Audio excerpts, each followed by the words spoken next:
well, there's one sticky point, and you know what that is, but we'll get to that in a moment. So we have the sun coming up as your underlying energy. Now, this is the potential for great happiness. This is when the sun shines, it's all good. This is one of the best cards in the tarot deck. It's kind of light-hearted energy. The reason for that is that, when the sun shines, it illuminates everything. Everything is there to be seen. If there's been any doubts, any questions on, what's been going on, the sun shining, it reveals everything. And I use this example every single time in that, when you go out into your own garden at noon with the sun high in the sky, you can see every blade of grass. There's no effort required. There's nothing, no, you don't have to put any effort in to see what's truly there. It's just all revealed to you. That's what the sun does. And that's a beautiful energy to have as your underlying energy. It kind of lessens, even if there's some difficult energies that come up and you only have one card that is that, the rest are great. There is a sense of lightness here, playfulness. I mean, I don't know if you can see it, my lighting is atrocious, but you have this child on the horse. There's this kind of very innocent, childlike energy here, playful energy. So if there's been a lot of stress, if there's been a lot of worry about things, there's things lightening up now. But then why have you got this at the heart of your reading? You've got the Eight of Swords coming in. Now, swords represent our thoughts, our beliefs, our ideas. So if she's in a cage of swords, she's in a cage of her own thoughts. But she's not tied to anything. Yes, she's bound by this. She could, can't even see it. She can shake off the shackles that are around her. They're widely spaced. She could walk through them, but she's blindfolded. So she doesn't see. It's like she doesn't want to see. Now, this can play out in a number of different ways. Either there's this kind of lighter energy that's coming in, and what can happen is, I've talked about this at the end, I think it was at the end of, not last time's videos, but the ones before that. Maybe it was last time's videos, I don't even remember.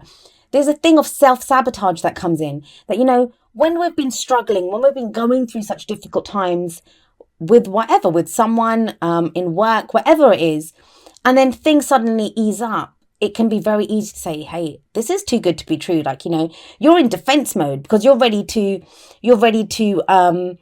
defend yourself and to kind of protect yourself, because that's what you've been doing. You've been on that defensive. You've been dealing with the negative stuff that's been coming at you.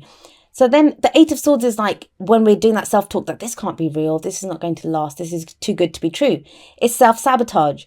So be kind of aware of that. The Eight of Swords as well. The other thing that is, swords are, yes, our thoughts, our beliefs, our ideas, and how we communicate them. And yet the Eight of Swords is usually no communication because it's all going on in our heads, right? We're like trapped. We're trapped in there. We're going with those thoughts. Now you have to be careful of the Eight of Swords because the card that comes after it is the Nine, not in your reading, but in the tarot, in the Suit of Swords, the next card is the Nine of Swords. And that's when there's anxiety, there's stress. It takes it that one step further. It really starts to drag our energy down. So either you're like this, like you're kind of seeing the goodness that's there. You're starting to feel this lighter energy and you're dealing with someone who's still not communicating, who's still trapped in their own thoughts. I don't think it's that though. I think it's more your energy. And it may just be doubts, like, but that's the only one place that there are doubts. There's this kind of hesitancy. There's like, what is this? What's going on? So it's asking you to kind of step away from that, step out of that thought place and go more towards your feelings. Now, this is meant to be a general reading, but, it is looking kind of more romantically based. Although the Two of Cups is a platonic energy. Somebody once left a comment when I said that the Two of Cups is a platonic energy.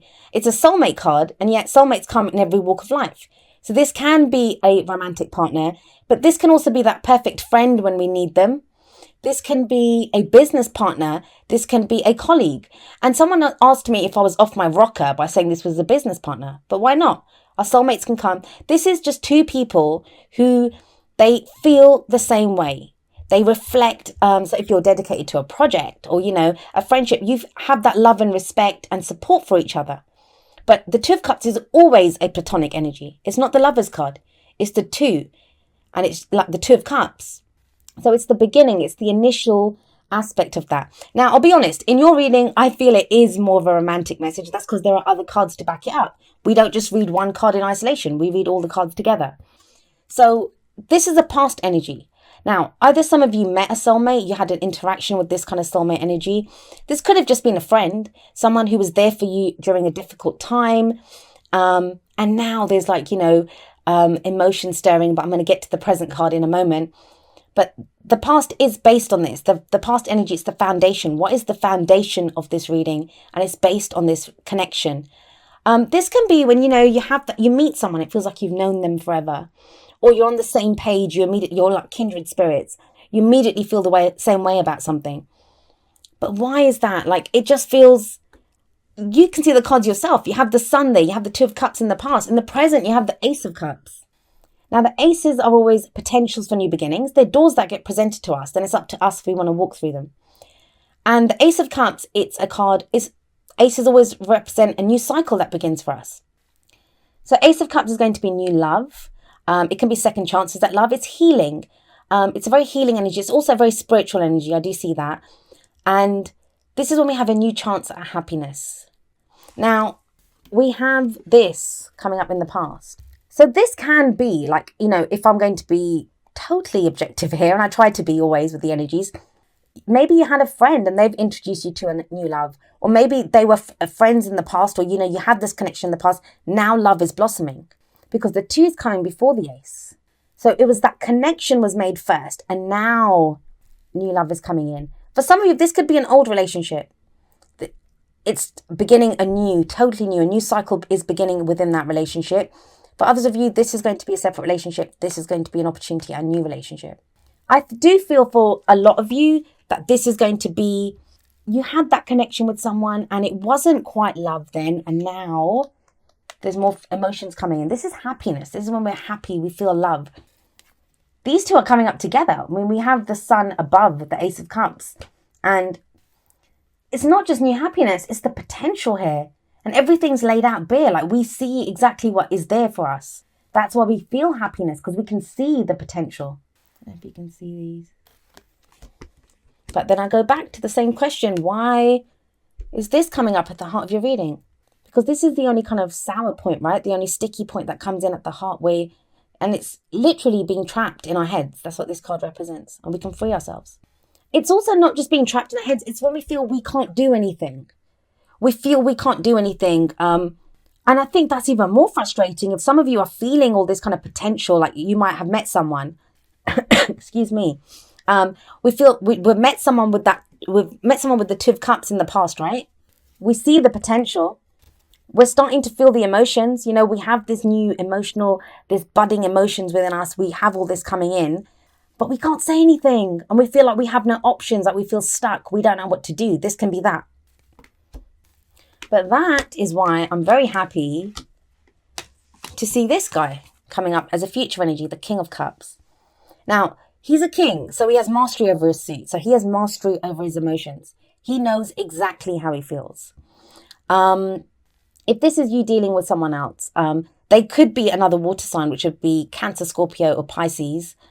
However, it doesn't always have to be. I always say that, if it's our element that comes up and it's someone else that's coming in as that, they are like a perfect person because they resonate at the same energetic level as us. The signs do not own the cards. The cards, they take on the characteristics of those signs. So what else do we know about the King of Cups? Well, he's very loving, he's very caring, he's very nurturing. He's also very spiritual, very intuitive person. The thing with the King of Cups is if we look at the Queen of Cups, she's holding a cup. She's ready to offer it. His cup is sitting there. So he has it. He has his emotions there, but he's waiting to see. So the thing with this, and now let's explain it in conjunction with this. The King of Cups to me, because he has mastery over his emotions, he can control his emotions. He doesn't always show how he's feeling. So maybe you feel all this affection and love and, all this budding, whatever it is for someone, and they're not saying how they feel. That could be you, Cancer. It works both ways. I always say that, the energies that come up, they can apply to us or they can apply to someone else that we're dealing with who's very central to our story at this time. But there's a sense here that this is someone who's not saying how they feel. That's what the King of Cups can do. It's not like the King of Swords. So the King of Swords, he completely detaches from his emotions. He is very logical. He's very in his headspace. He's only about his thoughts. King of Cups isn't like that. He knows exactly how he feels, but he won't say it until he's ready to. And when he does, he's happy to say, I love you, and to express, the emotions that he has.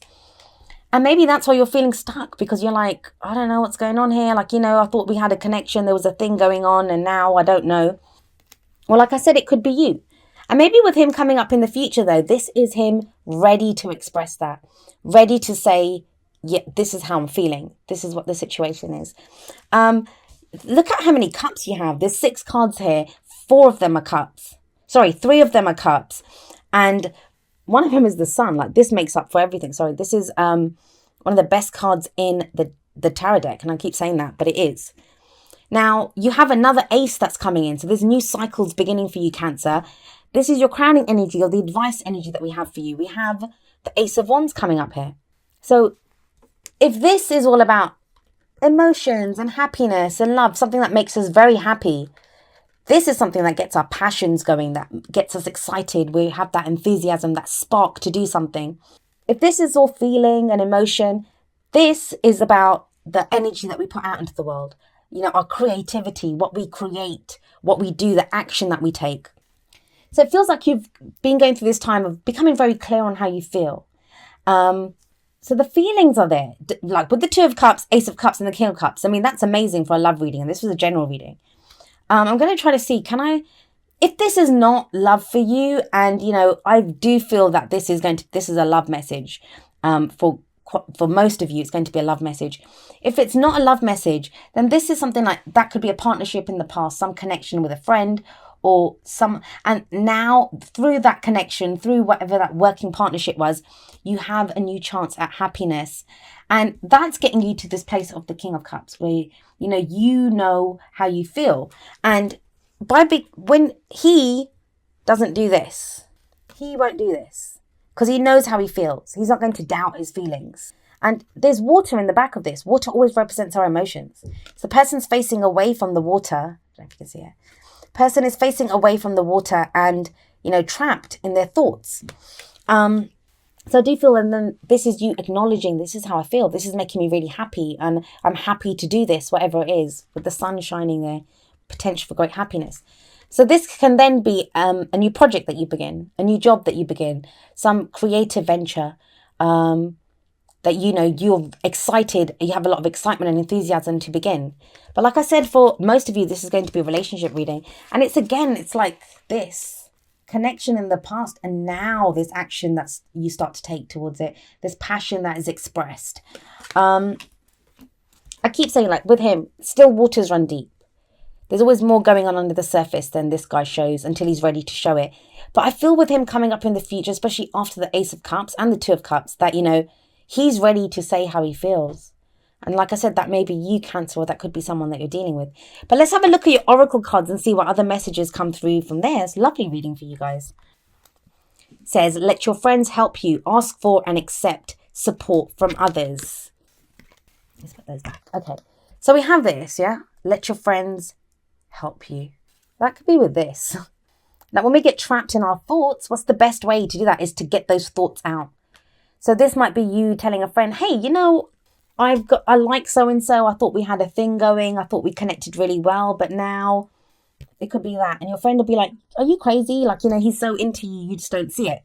So sometimes our friends, sometimes just expressing it to our friends is enough to kind of shake us out of it.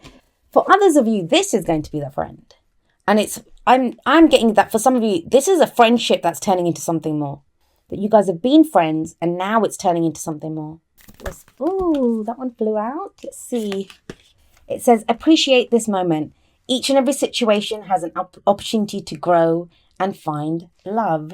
So, enjoy all stages of this. Like, I keep bringing this one up because this is the sticks out like a sore thumb in the whole reading. And this card says, yes, appreciate this moment. So no matter what stage you're at in this, appreciate that moment because it's all good. That connection that you have with the person, wherever you are in this, and the energies play out differently for everyone. But whether you're just connecting with someone, whether you're starting to feel something, whether you're ready to express how you feel, or someone else is even if you're just starting to see the potential in this, or, the passion starting to kick in, appreciate every moment that you go through. I once said this to an Aquarian client. She's a repeat client and, she's amazing.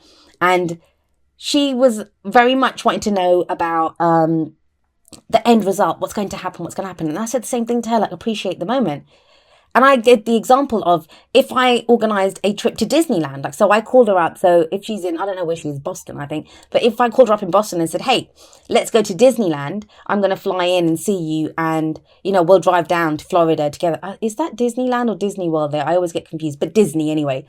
If I said that to her, and would the end result be all that you'd be worried about? Would it just be the trip to Disney? Would that part of it just be the important part?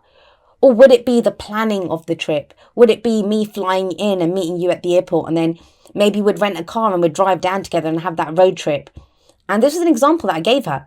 And it's the same with a relationship. Every aspect of it is important. It's not just about declaring your love. Like, when you feel that stirring, that connection, that budding, like that first feeling that you have for someone, when you're ready to go again, like for somebody, this is a second chance with someone. And you get that, you realize that, oh my God, I want to get back with this person. Or, you know, someone expresses their love to you. See how you feel. Appreciate this moment.